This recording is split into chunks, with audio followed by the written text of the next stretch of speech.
माता दी, बड़ों को मेरा चरण स्पर्श और सभी छोटों को मेरा प्यार। कैसे हैं आप सब?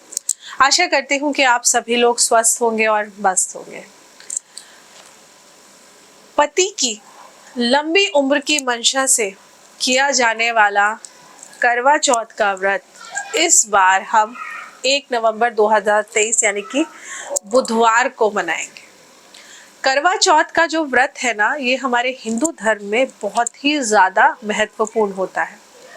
इस दिन विधि विधान के साथ पूजा अर्चना की जाती है।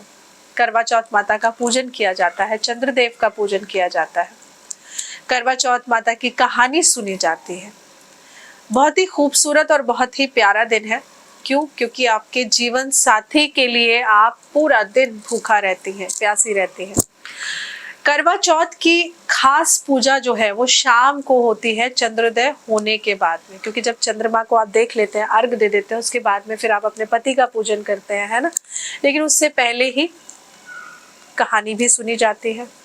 पूजा और व्रत की विधि के अनुसार करवा चौथ के दिन सुबह उठकर स्नान जल्दी कर लीजिए, साफ कपड़े पहन लीजिए, क्योंकि कार्तिक का महीना चल रहा है ना, तो स्नान टाइम से करिए और भगवान के सामने हाथ जोड़कर भगवान को पहले प्रणाम करिए, फिर दीपक जलाइए और व्रत का संकल्प लीजिए। ये बहुत जरूरी है। फिर मैं आपको ना एक मंत्र बता रही हूँ, इस मंत्र का जाप आप सुबह जरूर कर लें और इस मंत्र को नोट कर लीजिएगा, इससे आपके सुख सौभाग्य में वृद्धि जरूर होगी।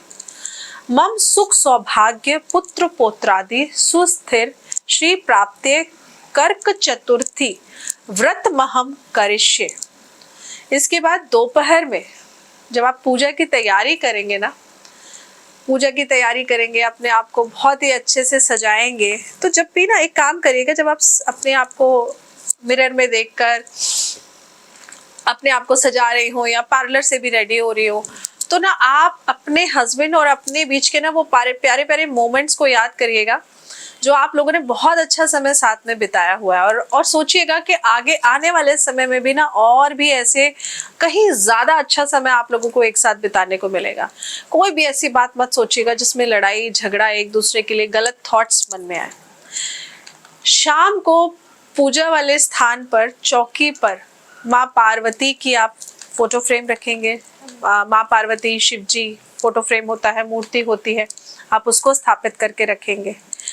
फिर थाली अपनी करवा चौथ की सजाएंगे। थाली में जो चीजें रखने की हैं ध्यान से सुन लीजिए, गड़बड़ मत करिएगा। दीपक रखेंगे आप, सिंदूर रखेंगे, अक्षत रखेंगे, कुमकुम रखेंगे, रोली रखेंगे, चावल रखेंगे, जो मिठाइयाँ आपने बनाई हैं वो रखेंगे और साथ में फल रखेंगे, मेवे रखेंगे और इसी के साथ में 16 श्रृंगार का सामान रखेंगे। ये 16 श्रृंगार का सामान क्यों रखवा रही हूँ अभी आपको बताती हूँ। जल से भरकर आप एक पात्र भी रखेंगे, क्योंकि वो करवा है ना, जल से भरकर रखेंगे। जब चंद्रोदय होगा तो चंद्रमा देवता को आपने अर्घ भी तो देना होगा। इसके बाद आप वही जो मैंने कहा ना, कोरे करवे में जब जल भरकर रखेंगे ना, तो उसको भी थोड़ा सा तिलक लगा दीजिएगा। माँ पार्वती को श्रृंगार की सामग्री पहले आप चढ़ाएंगे। जब आप शाम को पूजा करेंगे ना, आप में से किसी ने कहा मैम पूजा का प्रोसेस बताइए, तो सुबह तो आप जैसे अपने घर के मंदिर में जनरल पूजा करते हैं वैसे करेंगे, बस संकल्प के लिए मंत्र मैंने आपको बता दिया है। फिर कुछ जगहों पर 4 बजे करवा चौथ की कहानी पढ़ी जाती है और थाली बदली जाती है और उसके बाद चाय वगैरह ले ली जाती है। तो अगर आप प्रेग्नेंट हैं तो आप ले सकते हैं, कोई दिक्कत नहीं है। आपकी तबीयत ठीक नहीं रहती है तो भी आप ले सकते हैं, कोई दिक्कत नहीं है। देखिए, व्रत का मतलब ये नहीं कि अपने आप को भूखा रहकर मार दीजिए। कोई भी भगवान, कोई भी माँ ऐसा कभी नहीं कहती है कि अपने आप को बिल्कुल सता लो तभी मैं पूजा से प्रसन्न होंगी, ऐसा कुछ नहीं है। लेकिन करवा चौथ का व्रत, हाँ, ऐसा ही कहा जाता है कि इसमें पानी नहीं पीना चाहिए, खाना नहीं खाना चाहिए। लेकिन अब तो नियम बदल गए हैं, जैसे समय बदल रहा है नियम भी बदल रहे हैं। लेकिन मैं तो खैर, जैसे मेरे बड़े बुजुर्गों ने मुझे पहले रखवाया है, मैं तो वैसे ही रखती हूँ। तो अगर आपके यहाँ चाय वगैरह ले लेते हैं, फल ले लेते हैं, तो आप शाम को 4 बजे जब कहानी पढ़ लेंगे उसके बाद आप फ्रूट्स वगैरह ले सकती हैं और फिर यही जो पूजा मैं आपको बता रही हूँ शाम को 4 बजे कर लेंगे, लेकिन फिर उसके बाद में दिन छुपने के बाद में भी अपने घर के मंदिर में आप दीपक जलाएंगी। अब शाम की 4 बजे की जो पूजा है उसमें जो मैंने आपको कहा 16 श्रृंगार का सामान आप थाली में जरूर रखिएगा, क्योंकि वो आप माँ को अर्पण करेंगे।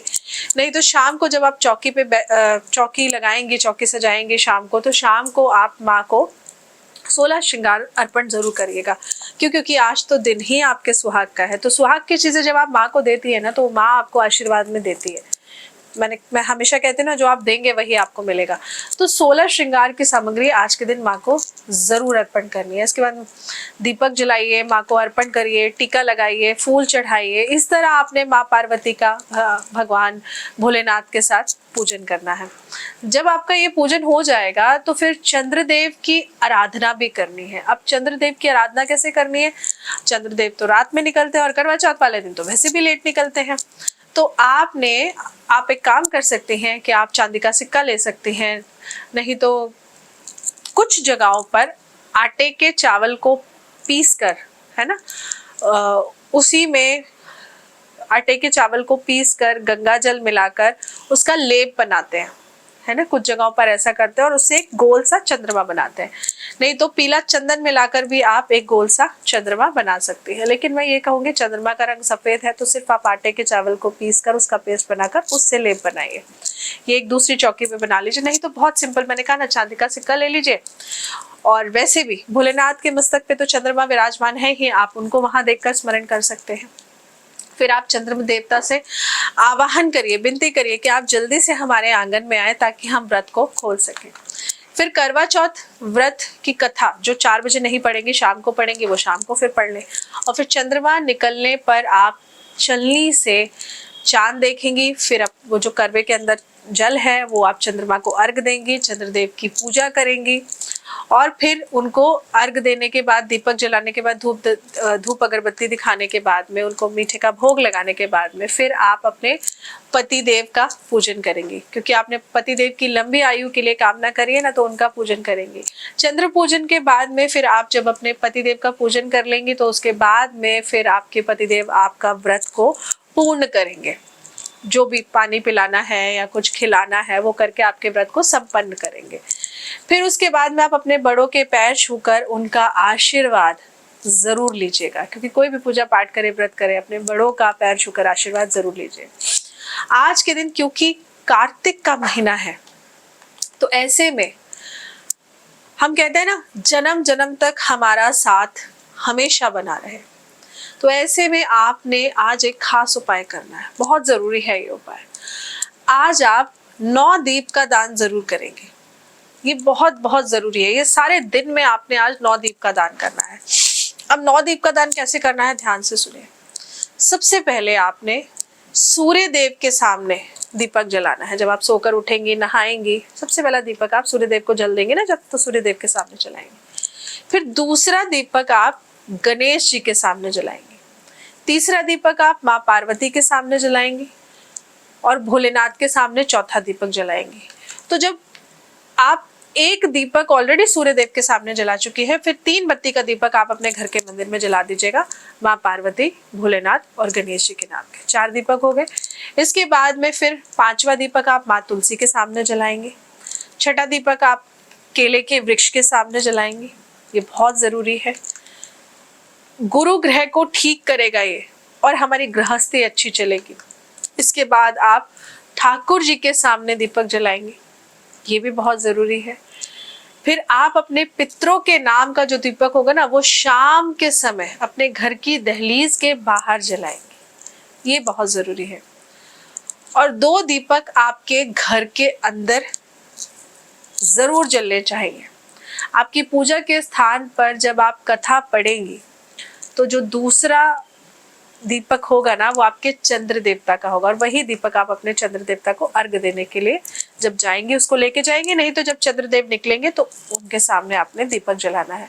तो ये 9 दीपों का दान आपने जरूर करना है इस करवा चौथ पे, क्योंकि करवा चौथ तो है, साथ ही में कार्तिक का पावन महीना है। तो 9 दीपों का दान, ताकि आपका साथ आपके जीवन साथी के साथ जन्मों जन्मों तक बना रहे। आशा करती हूँ आपको जानकारी अच्छी लगी होगी। जानकारी अच्छी लगी हो तो वीडियो को लाइक जरूर करिएगा और चैनल को सब्सक्राइब करना मत भूलिएगा। जय माता दी।